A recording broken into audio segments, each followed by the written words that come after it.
Hey guys, Randa here.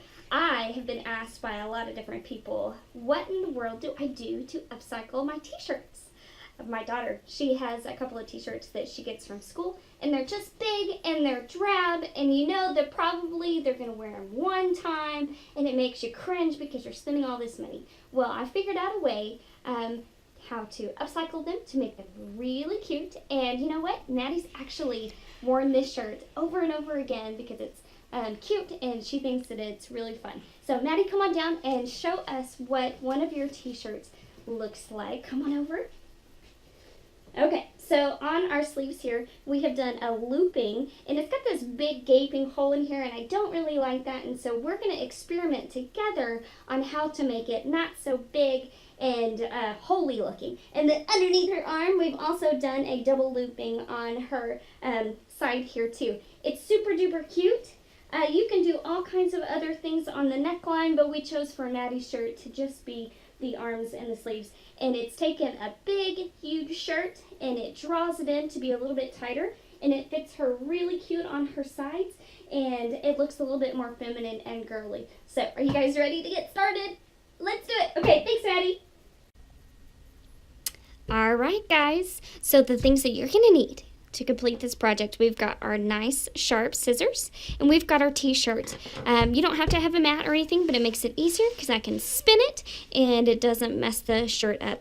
What you might notice is that I've got my shirt nice and laid out to where this top seam is going to be nice and flat, and we're going to be able to make sure, and we're going to be able to cut on this side, and it'll be the exact length on the other. Same thing for our side.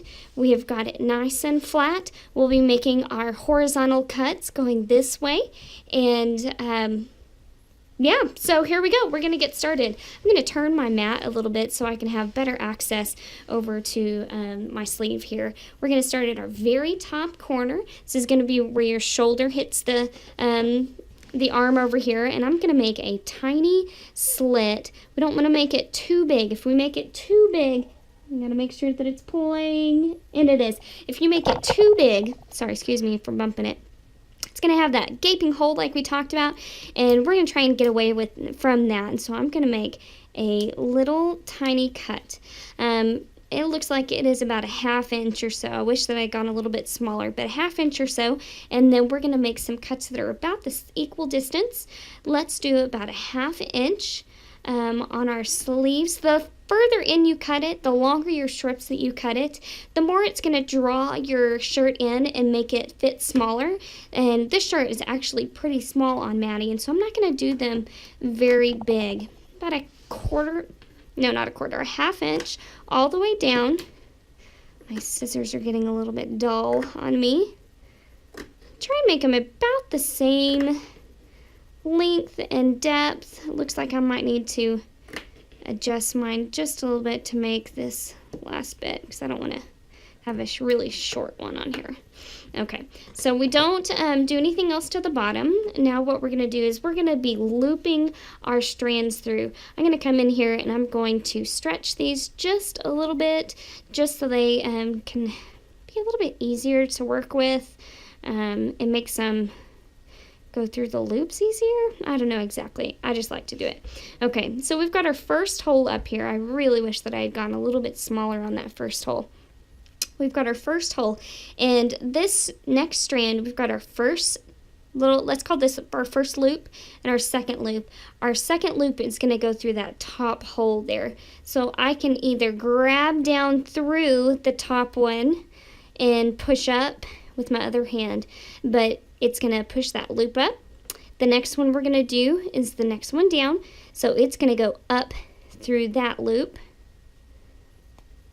always going up through the top loop. Okay, it'll be this next one down here. My fingers are kind of getting in the way, it feels like. Maybe I'm not holding it exactly right. Let's try that again. Make sure I have enough room. Oh, looky there. Okay, so I just needed to stretch my strings out just a little bit more.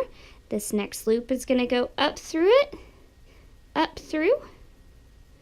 Make my thumb hole up on the top big, and then pinch that next one in. The next one's going to go through till we get to the end. On the sleeve, I think I'm just going to do a single loop through just so you can kind of see the difference. I'm going to give that a nice big tug so that I have enough to tie off with. You're going to grab your scissors.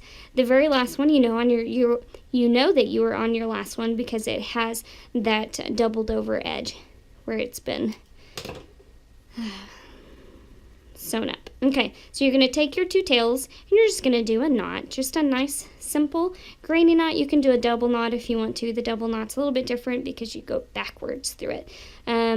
Because I don't have a whole lot of t-shirt, I'm just going to do one simple little tie, so I'm not wasting time on here. You can stretch and pull your sleeve out just a little bit to see how we've made, it looks kind of like a little braid on it. It's so cute. I would definitely tie this again, but my fingers just won't do it right now. Let me show you on the sides how we're going to do a double loop. Now let's try and make sure to do a very small first cut. Teeny tiny. The smaller you get it, the smaller your holy armpit will be. Okay, on this one I'm going to do a little bit bigger strips in. That way I can show you what a double looping looks like. And we're just going to try and get the same width all the way down. Notice that, I mean, these are a little bit thicker than the ones that I did on the shoulder. It's really nice and forgiving. T-shirt materials is pretty easy to work with, and you don't have to be exact. All the way down. Just make sure you don't cut your fingers. Don't have to be perfect. If it was perfect, then I would not want to try it, because I am not a super perfectionist. I do like it to look really nice, so. Okay, almost done. We're going to do it all the way to the edge, just like we did with the other one. Looks like we are going to end up just right. Come on, scissors. Get with me here. My scissors went through a pretty tough time this year. I took them to my classroom, and so my kindergarten through my 5th graders were using them on plastic and on all kinds of stuff. So it's a big no-no in the sewing world to ever use your scissors that you use for your material on things other than material. Okay, so we've got our first hole here. And you've got our second loop here. Your second loop is going to go through that teeny tiny hole. Let's see if we can do it. Oh, it looks just right. Okay, this is going to go a little bit faster than the other one because they're bigger loops. And so we're just going to send our loops all the way down. We can do it quickly if we need to. Just make sure that you don't miss any of those loops or it'll kind of look funny. You'll notice it. Might have to redo it. That's what's cool about this too, that, oh my goodness, if I were to make a mistake, I can just back them right out and then redo it. It's kind of like crocheting. If you ever mess up, all you have to do is back it out. Okay, so we're just going to keep going. I'm just grabbing that next loop and pulling it up through the top loop. Easy peasy. My daughter would say lemon squeezy. Okay, so I'm not going to finish that one off. If you were to do just that single loop, then you would snip this in half and tie it off. But what I'm going to show you, if you had a really big shirt, you could do that you needed to draw in to make it shorter, you would do a second looping. And that is, I mean, the same thing that we just did. You've got your first hole, and you're going to take your second loop, and you're going to go up through that hole, and it gets pretty tight in there too, so you're gonna have to kind of work at it, but it can definitely be done. Make that loop big enough, and you're gonna take, this would be your next one in, and then you would just fish it through that big loop that you're holding with your thumb and your forefinger, and you just do that all the way down the shirt, and it makes a really cute double looping, I should say. It kind of looks like a double braid, but a double looping. Your fingers might get a little tired doing this, but it's not that bad. It's actually a lot easier, faster to do it on your own without having to worry about people trying to understand it. Okay. Almost there, guys. Hang tough with me. Make sure that that's the right one. And it's actually getting a bit looser down here, which is nice. Okay, and your last one would be that big old fat one right there. Big fat one that has the double seam that's at the very end of your shirt. Okay, and then you do the same thing that you did before.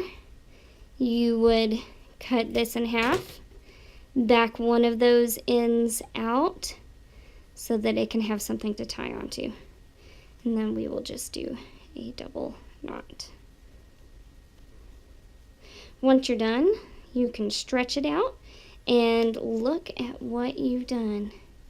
It drew this one in quite a bit. It was kind of a small shirt. But now it looks like we have 2 double braids as opposed to this one up here on the shoulder that just had a single braid. Pretty cute stuff.